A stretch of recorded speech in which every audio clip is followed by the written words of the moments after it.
Good day everyone, especially to Ma'am Jehan. So let's talk about the antique collection of Group 1. But first, let us guide you or tour you in Aga Khan Museum located at Mindanao State University main campus. So Aga Khan Museum is one of the significant landmarks here in Marawi City. It was opened on June 30, 1962, founded by Mamitwa D. Sabir, and it was also first known as the University Folk Arts Center. The museum was later renamed in honor of Prince Shah Karim Al-Husseini Aga Khan. It was Aga Khan IV who made it possible for the construction of the museum where important memorabilia and priceless artifacts of the Maranao people are displayed. The Aga Khan Museum was officially opened to the public on March 23, 1969. It had the mandate to collect and preserve folk art specimens and artifacts of the Muslim groups and other indigenous minorities. Organize a systematic collection that could be useful to scholars, researchers, or Philippine Muslim culture. Encourage research in and to lend assistance to the revival and salvaging of folk arts.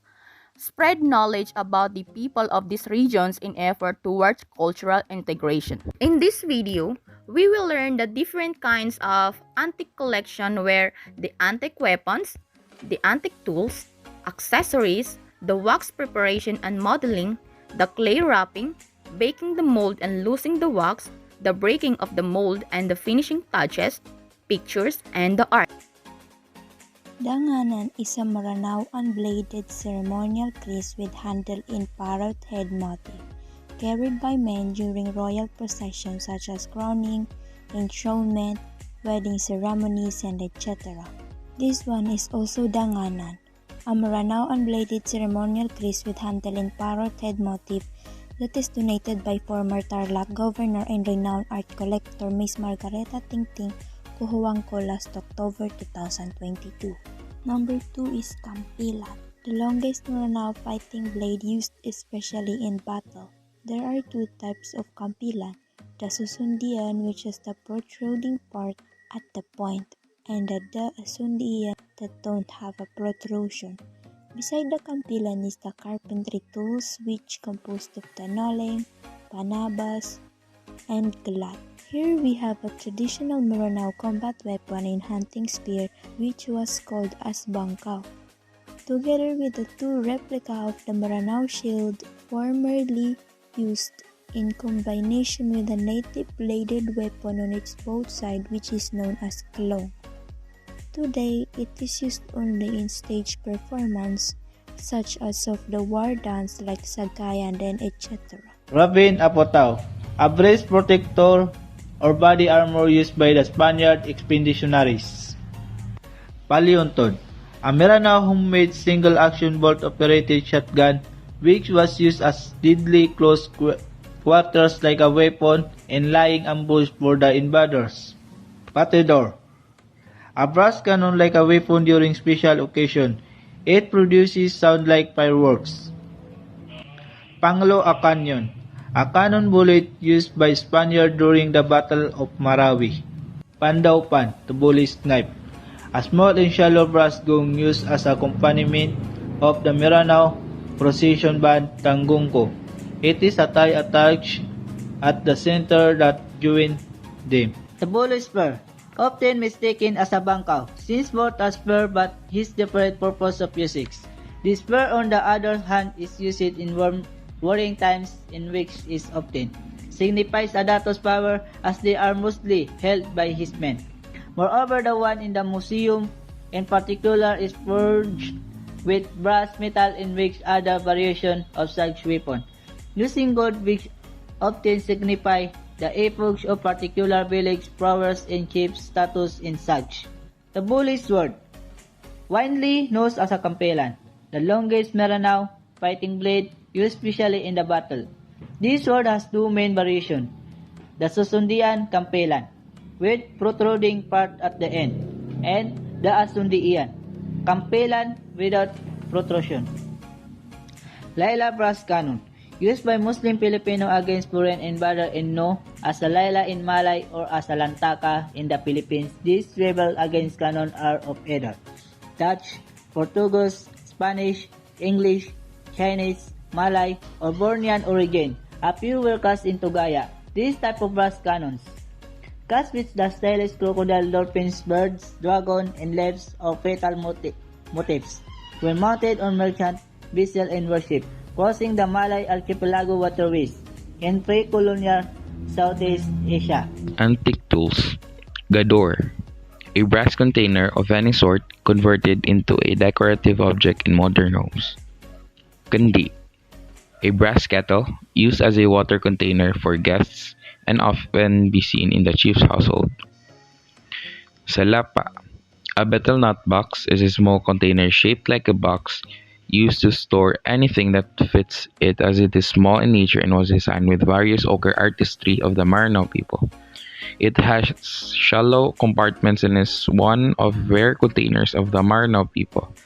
Tugayan people in Tugaya in Lanao del Sur are one of the renowned craftsmen and artists of decorative items such as salapa. Tangla or panalagadan is also known as a water pot stand. Is also designed with various styles of ochre, often similar with the likes of Bornean and Malaysian artistic origins due to early trade practices of the Moro and Malays and such. Abak, a brass food tray with a stand and is often filled with food to feed visitors whenever one visits, or as a form of gift wrapped around and such. Moreover, it is designed with ochre artistry as well if it is manufactured in Lanao. Talam, a brass food tray without a stand and is currently used widespread as a wall decoration. It is massive in size and used to feed a lot of people, which basically enjoys them, allowing them to have a closer relationship with one another. Kuden, a cooking pot, is used for cooking rice, corn, and other crops grown and the like, which were known to cook porridge like foods that only requires the main ingredient and water, making it easier to cook. Some of the rare ones have great designs but is mostly observed and well known for its usage.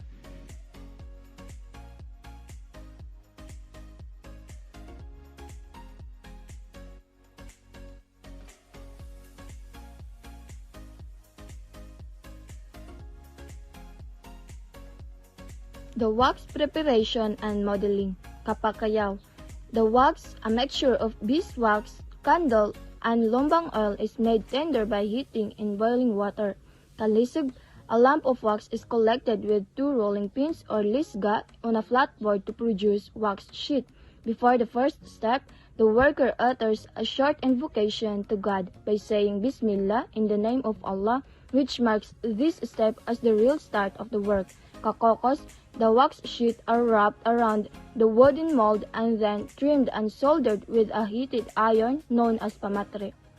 Kabarandias, petroleum is rubbed upon the surface of the wax and desired designs cut from other wax sheets superimposed on the former.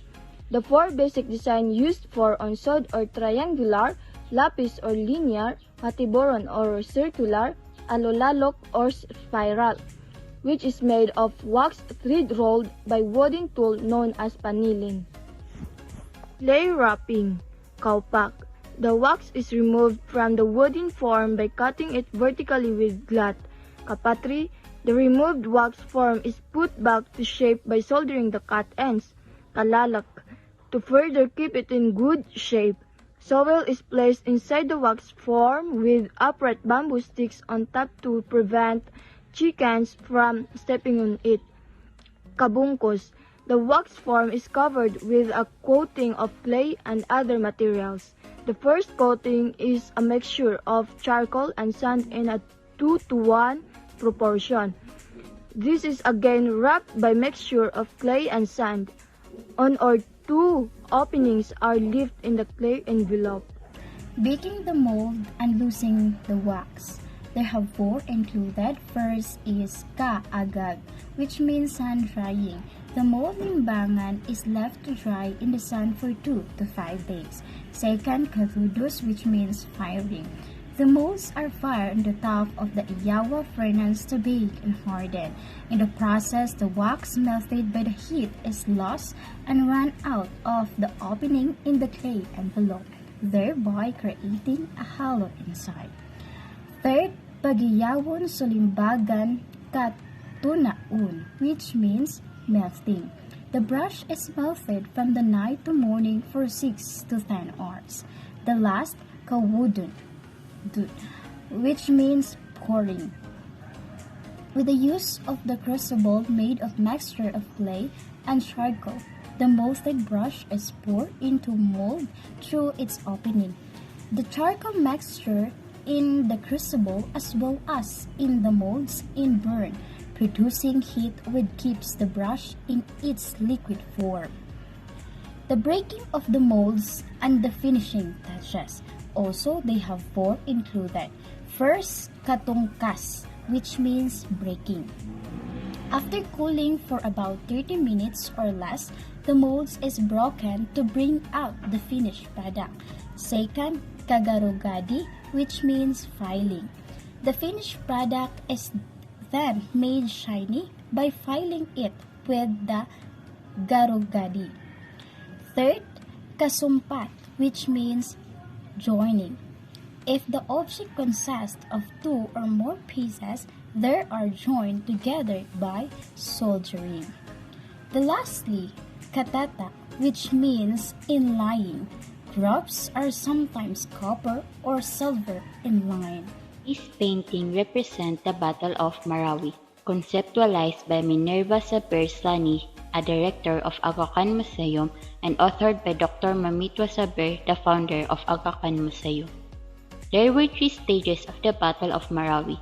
The first was in 1639 when the Spanish joint military and religious expedition was launched against the Maranaos. Under the command of Captain Francisco de Atienza and Fray de San Pedro to colonize Lanao area and Christianize the Muslim Maranaos, the expedition was unsuccessful. The Spanish were driven back to Iligan in 1640. The second stage took place in 1891 when General Valeriano Weyler led the operations with 1,242 heavily armed Spanish and Filipino soldiers against the Maranaos. General Weyler captured Fort of Marahu, defended by Datu Ama Ipakpak and his followers in surprise attack at the dawn on a Muslim holiday on Aspura. The third stage was in 1895 when General Ramon Blanco relieved General Valeriano Weyler as Governor General of the Philippines. After years of planning and preparations, on March 10, 1895, General Ramon Blanco and his mighty Spanish army, composed of 5,000 heavily combined Spanish-Filipino soldiers, marched toward Marawi.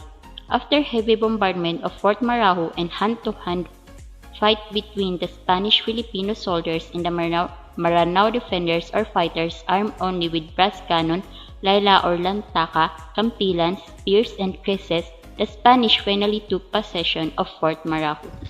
We think one of our suggestions with regards to the artifacts and the venue is to have every item displayed with its own narrative and description, and as well as to maintain the facility in good condition. This is because we observe that some items have no little information, and without our little knowledge and understanding of its name, we couldn't have made a narrative and details for the documentary as other personnel of the museum were busy.